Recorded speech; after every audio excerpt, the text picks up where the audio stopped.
1 week season.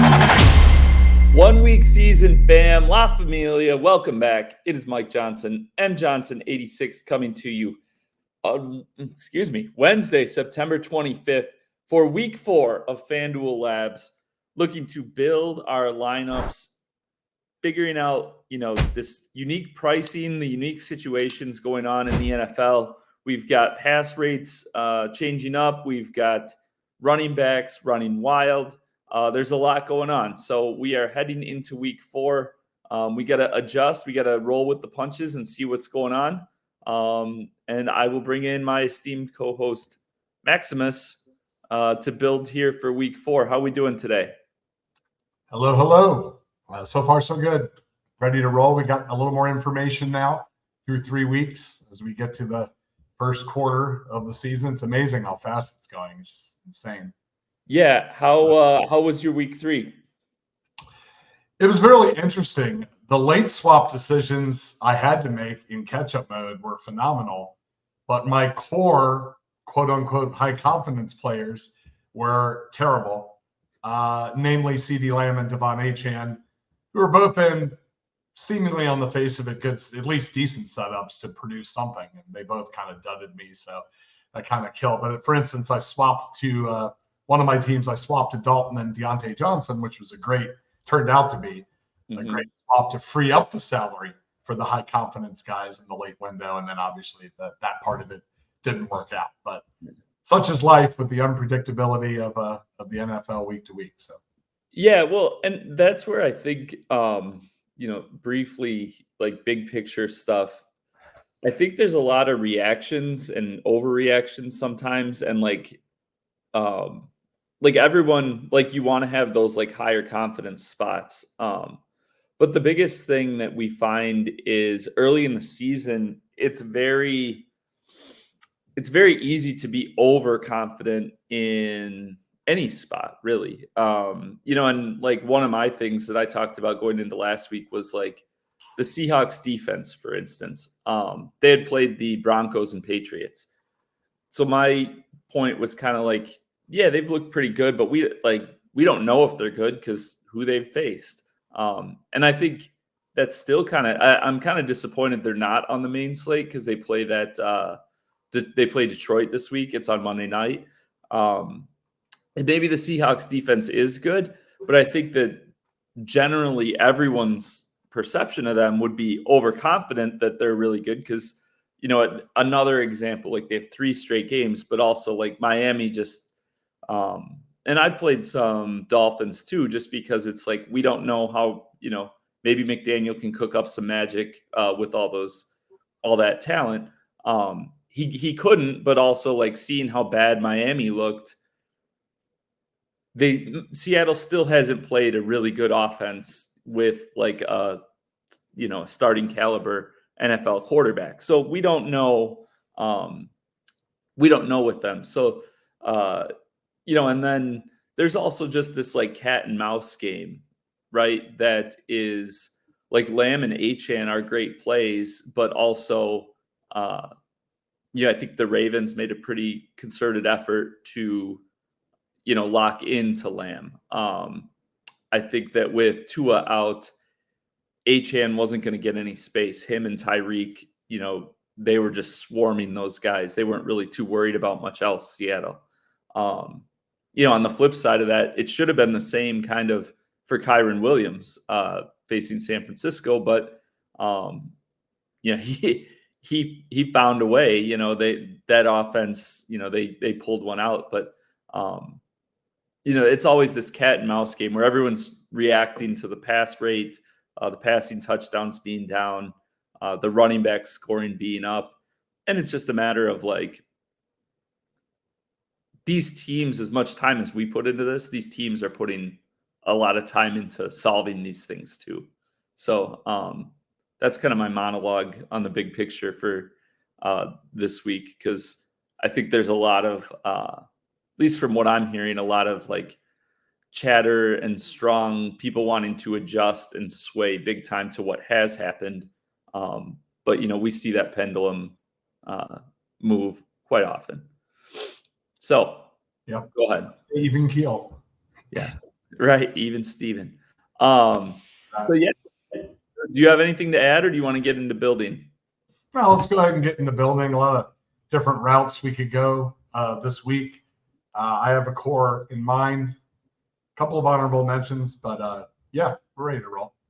All right, so where we want to start this lineup out again, we'll build this one again. This is, I think we build these lineups. I think they're fine in any style of contest. The way we build, I've got the Sunday Million up here, but yeah, wherever you want to build and however you want to build, where are we starting here? Quick shout out, by the way, to our 1 week season FanDuel Discord page. You guys have been really active over the last week or two. It's been awesome to see. It seemed like a barren wasteland in there last season. But this year so far, it's been a lot of engagement, and I appreciate, you know who you are, all the people that have been chiming in with their thoughts and stuff that Mike and myself have been able to share our opinions and replies. So quick shout out on that front. So I actually got a chance to catch the high-low show for DraftKings yesterday. I'm going to go on the other side of the coin of what he was building, and let's do a team that that is desperate for a win at this point. I guess they're got some dust going on in there. No. I'm allergic to the cats. There you go. Well, speaking of, we're going to go with some cats here. We're going to go with some Bengals. Yeah, that's what I was getting at. That's what I was. Yeah, very good. Pass rate over expectation, I believe, is number one in the league for this team, regardless of their outcomes to this point. They definitely are used to starting slow, but I think at this point, being 0-3, I think they figure they're in desperation mode, kind of do or die. You don't want to go down 0-4 with the kind of division they're in. So, yeah, we got Joe Burrow. And in this case, obviously an easy stacking partner would be Jamar Chase. However, Jamar Chase has a pretty hefty salary. And we were talking about this in the Discord a little bit, how the high-priced wide receivers so far are being outperformed by the not as high price or maybe mid-range running backs. A lot of chatter about running back in the flex seems to be the optimal route so far this season. But in this case, I want to pair Burrow with T. Higgins, who got targeted 6 times on Monday night. I think he'll be another week removed from the injury. And I think even though Iosivas, probably saying his name wrong a little bit, has definitely contributed, I think Higgins will continue to be back to one of the 2 main focuses for Burrow on the passing end. And then with tight end, I'm going to hitch the trailer with Mike Gesicki. With tight end, it's, there's definitely a case to be made to pay up at tight end at this point, but this week there's almost nobody to pay up for. I mean, you got Dallas Goedert at the highest end of the spectrum here, and definitely a case can be made for him with the Eagles decimated at the moment. But in this case, I'll go the more traditional, free up some salary, hitch your tight end to the quarterback trailer here. And it's a very easy bring back partner, or not partner, but opposition with Deontay Johnson, who was criminally priced in a good way last week. His price has definitely come up, but still very affordable to complete this core. And then that kind of leaves a good amount of salary here to continue to fill in this team. And with that, I will throw it back to you.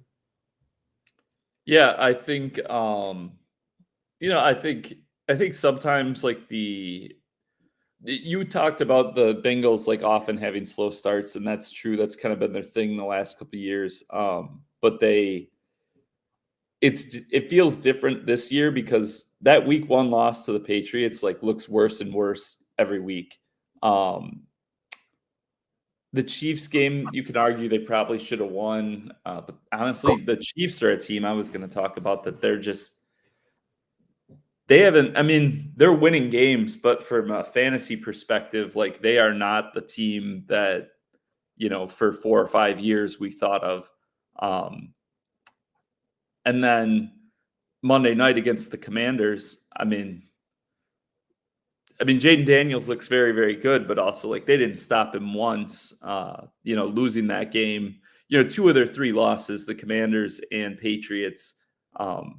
It's not like they've had a murderer's row, I guess. So to be 0-3 at this point, and then if they were to lose this game, be 0-4 with losses to the Patriots and Panthers, that would be Zach Taylor might be in need of a real estate agent at that point. So yeah, I think that, and I had kind of a similar thought on Higgins. I think he played pretty much the whole game. The Washington secondary is really bad. They're very aggressive under Dan Quinn. They leave a lot of one-on-one situations. And Jamar Chase just ate that up. I don't think the Panthers are going to allow that. I think that, this Bengals passing game is kind of back.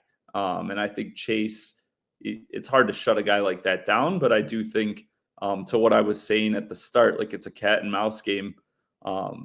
There's an element of, well, he's not going to beat us. And Higgins at 7,200, even if he gets like 80, 90 yards and scores a touchdown, you're in pretty good shape. And Burrow, if that happens and Gesicki scores a touchdown and then Chase also has 80 yards and a touchdown, Burrow's looking at a 303 game. And you're really cooking, and you don't need to force the high price for Chase in there. So yeah, I like where you're at here. Deontay, obviously, I mean, he got open. He's always gotten open pretty well. Honestly, looked as good as he's looked in his career, basically, in my opinion, with Dalton throwing to him, or at least since like the late stages of Ben Roethlisberger. Yeah, so I like where you're at with this one so far. The guy I'm going to add as my next piece is DJ Moore. Moore plays at home, plays against the Rams. And Juwan Jennings obviously was the star of the show, kind of the must-have piece for week 3, which was good. I mean, and he had a great game, and people will, it's exciting if you have Jennings in best ball or, that sort of thing, or you picked him up before last week. It's very easy to get excited. But the bigger takeaway for me is the Rams through 3 weeks have given up over 100 yards and 2 touchdowns, at least 100 yards and 2 touchdowns to a receiver in every week. Week 1 was Jamison Williams. Week 2 was Marvin Harrison. Week 3 was Juwan Jennings. So I'm going to have one of Moore or Rome Odunze in basically every lineup this week. Obviously, Rome had the big game last week, but Moore, I had him as a buy low on our fantasy newsletter that came out today. He's seen 28 targets through 3 games, hasn't scored a touchdown or gone for 100 yards yet. And I think this is the week that changes. Then for these next 2 spots, I'm going to go with Brian Robinson at our running back spot. I'm going to fill in Marvin Harrison, tying those 2 together. Robinson, so both of these guys I think are going to be huge usage. I think this game, it might be popular. I don't know what, we'll see what the ownership goes to, but I'm not too worried about that. But Austin Eckler had a concussion that he suffered on Monday night. Short week, traveling East Coast to West Coast. That's going to be tough to get on a plane and for him to play. In Arizona, and nice call by you. I also talked up Detroit, but they were specifically someone that Sunday morning in our Discord, you talked about the Detroit running backs. And, we've seen Arizona, I believe James Cook had a nice game. Week 2, Kyron Williams, even though they were blown out, put up some points, and then Detroit kind of ran through them. So Robinson in like a feature back role like that. And then Marvin Harrison, we talked about what Jamar Chase did to the Commanders on Monday night. Just the way the Commanders play and their lack of high-level personnel. And then Trey McBride also suffered a concussion So he might be out. So, potentially high scoring game. And I think kind of the premium options on each side of the ball for those two teams. So, yeah, I mean, you had a 4-player block, and then I went with 3 guys there. So basically all we've got left is defense and running back. Do you have any thoughts on the guys I added, and how do you want to finish this up? Absolutely. I like the Brian Robinson call because even when Eckler was on the field, he was still involved in the passing game some as well, Brian Robinson. And he's definitely looked good this year. He doesn't have gaudy numbers, but, he definitely is being utilized. And I would think Eckler probably won't be back in time in concussion protocol, probably iffy. So definitely Robinson will be a way for Commanders to try to attempt to control that game some. I would also counter with Marvin Harrison Jr. You could go James Conner as well if you wanted to do that running back in the flex and kind of have the skinny stack of that game be the 2 running backs, where it maybe depresses the quarterback point totals towards our guy Burrow, who doesn't run as much as they do. But obviously, I love MHJ. He's a stud, definitely on the come up. So either route is fine with me there. My favorite defense of the week so far, $3,700. The Las Vegas Raiders. They are playing the Cleveland Browns, where Deshaun Watson, I believe, was sacked 8 times last week by the New York Giants. So, the Raiders aren't world beaters or anything, but they do got Max Crosby and company who could definitely get to Deshaun, and he's just looked, for the most part, out of whack. We probably need to go a little cheaper there with what we have. So the Raiders would be my pick, at least on the face of it, for the defense in this particular lineup. Yeah, and we kind of saw that. And that's kind of, honestly, kind of kicking myself, because usually that's how I like to choose. Well, I did. I mean, the Buccaneers were my heavy defense just because I wanted to go after Bo Nix. But you look at the Packers last week, the Giants, Deshaun Watson, Will Levis, it's basically less so about the defense and more so about who's the quarterback that you're facing, and is this a guy that can just completely implode, and can kind of see which guys those are a little bit. I do think poor performances, I talked about Seattle before. I think when teams have good performances, teams or players, sometimes you can overreact to those, where maybe the competition or the matchup or whatever was a certain way. But when they have poor performances, sometimes you don't know. When they have poor performances, you could see pretty clearly, Will Levis is going to turn the ball over against pretty much everyone. Deshaun Watson, he's running around back there. He's trying to figure it out. That's not the same dude from 4 or 5 years ago. So I love that kind of attacking that spot. So yeah, we got 8K left. I switched to Connor for you. So you got 8K left. Is there anyone you see in that range, or do you have any desire to go down in salary and get back to Marv? What do you think? Well, one guy I love who is never seems to be owned, at least on FanDuel whenever I look at the ownership, is Mike Evans. He's been quiet the last few weeks. God Chriswin has been the main dude for the Bucks, but make no mistake, Mike Evans, 1,000-yard receiving every year he's been in the NFL. I'm not too worried about him having spike weeks here and there. And he's one of those players that falls into, I think, every 4 games or so. He's definitely probable to have that, 3X, and when we're talking half PPR and FanDuel type of games. And against Philadelphia, coming off a bad loss to Denver, I think they're going to get back to scheming and trying to target him. I think Denver obviously took him by surprise in some ways. So he's a great candidate. Breece Hall, obviously at home against Denver. I think he's the same price, and you could easily insert him in if you wanted to go the running back in the flex route, as that seems to be trending in some ways towards that being maybe optimal. Either of those guys I like at that price. But yeah, if there's somebody you're seeing that maybe is lesser, where you have some salary, left over for the late swap scenarios, feel free to fire away. But on the face of it, those two guys I'd be fine with on this build. Yeah, Evans is another guy where, you look at the context of what he's done. Part of the ownership thing has been Chris Godwin was just so mispriced to start the year, 5,600 week one. And it's been slowly moving.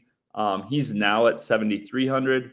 So now, their prices are closer. But, Evans, you look at the context of the season, week one against Washington, he had a 2-touchdown game. Week two, they played the Lions. Lions offense struggled, but the Bucks basically kind of led that whole game.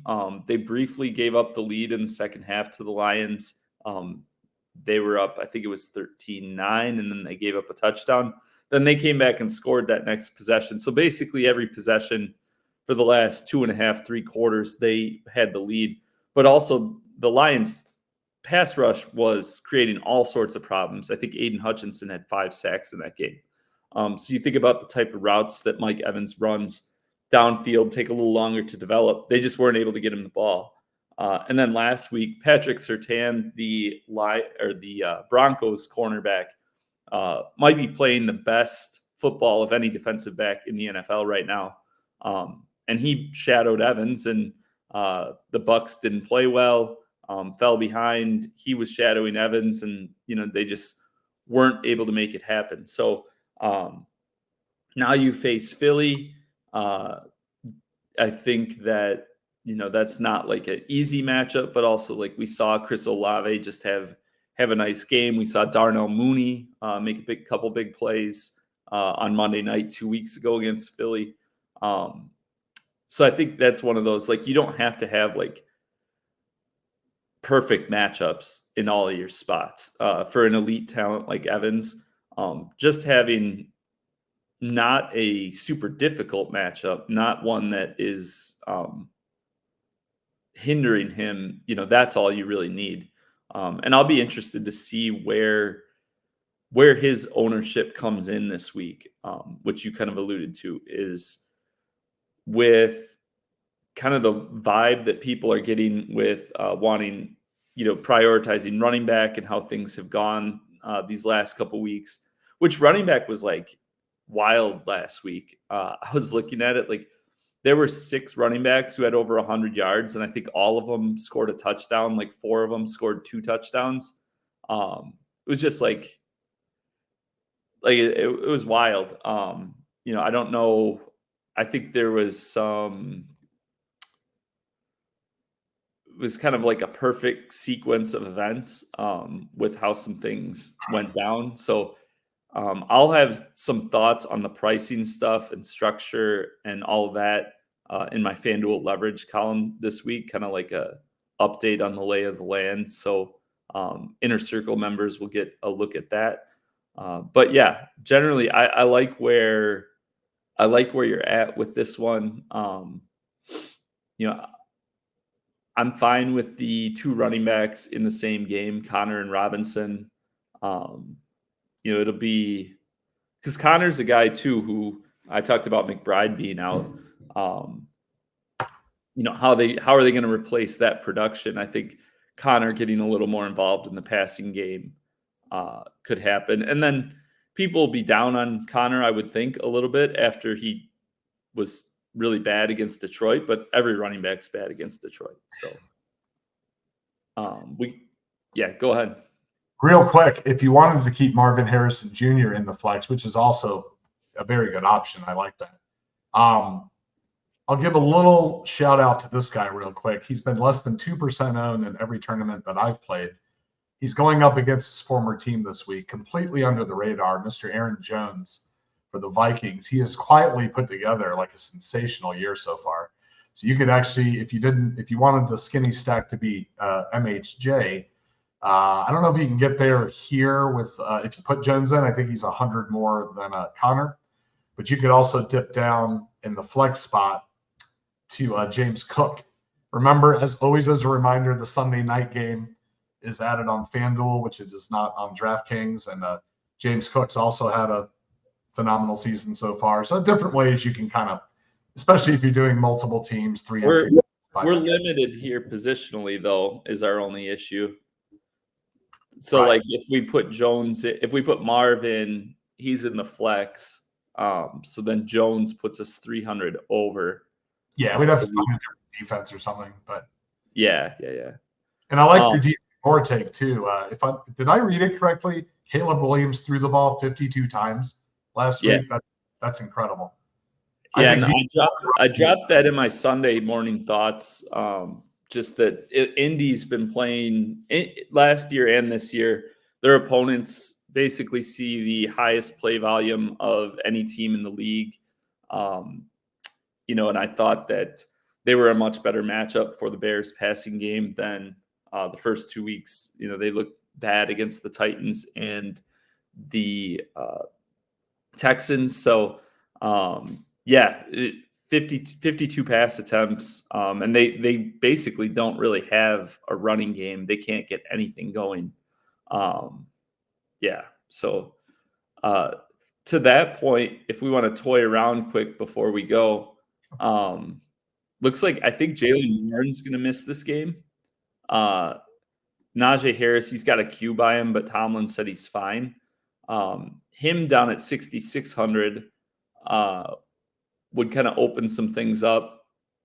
And then if you wanted, instead of a double stack, you could go up a little bit and you could get like a Kincaid or Andrews. If Andrews, we could do a whole podcast on him. But yeah, just some different options. As I click away. Where are we at? Yeah, definitely thinking about the late game. That's kind of a tricky game based on the way those teams have been operating. If you're not doing Josh Allen, which you should, low-hanging fruit, you should always have a Josh Allen team if you're doing multiple entries. But I say that in passing. Right. Yeah, 4 touchdowns in the first half the other day. So, yeah.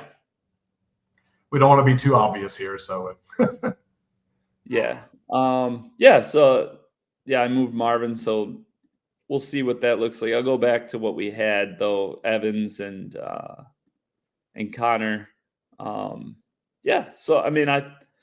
I'm good with it. I think Gesicki's the one spot where I'm not totally sure on, just because the rotation that they're having, but also, if Burrow goes off, it's a good explanation for how Burrow becomes like scores 25 plus points without Jamar Chase being a guy that you want to pay up for. So definitely the story of this lineup, I can totally get on board with. And the other thing, the Browns, it's early in the week, but did you see the play? Did you see Amari Cooper got hurt at the end of that game? No, I didn't actually. Yeah, well, Watson, just as if hasn't done enough to the Browns. Last play of the game, he overthrows Amari by a lot. They're trying in desperation, and Amari just lays out. He jumped as high as he could and reached back, and it went it was way over his head. He didn't have a chance, but to his credit, he tried, and he just jacked his head on the ground. And then they didn't have any more offensive plays, so I think it kind of got glossed over. But I would be kind of surprised if he plays this week. Just kind of furthering that Raiders defense idea. And I think, well, maybe I'll be wrong. I'll be interested, I guess, to see what wins out. Are people going to chase, hey, we're going to pick on Deshaun Watson again? Or are they going to be like, well, the Raiders just got pounced by the Panthers, we don't want to play that defense. So either way, it'll be interesting. Yep, definitely. All right. I think that should do it. We, that was a fun lineup to build. kind of playing off. We got a lot of the both the Monday night game teams from that Washington-Cincinnati game, which was a refreshing game after the many duds we've watched so far this season. It was nice seeing a high-scoring one. So, yeah, we will see you guys in Discord. We will see you on Twitter. We will see you at the top of the leaderboards. Come check us out, oneweekseason.com. My player grid, my FanDuel player grid, FanDuel leverage will be up. And we are always chatting strategy over there. Maximus, you got anything to add before we head out? No, look forward to interacting with everybody in the on the Discord, on the FanDuel page. I look forward to reading your content later this week. Sounds good. Thank you, everyone. See you at the top.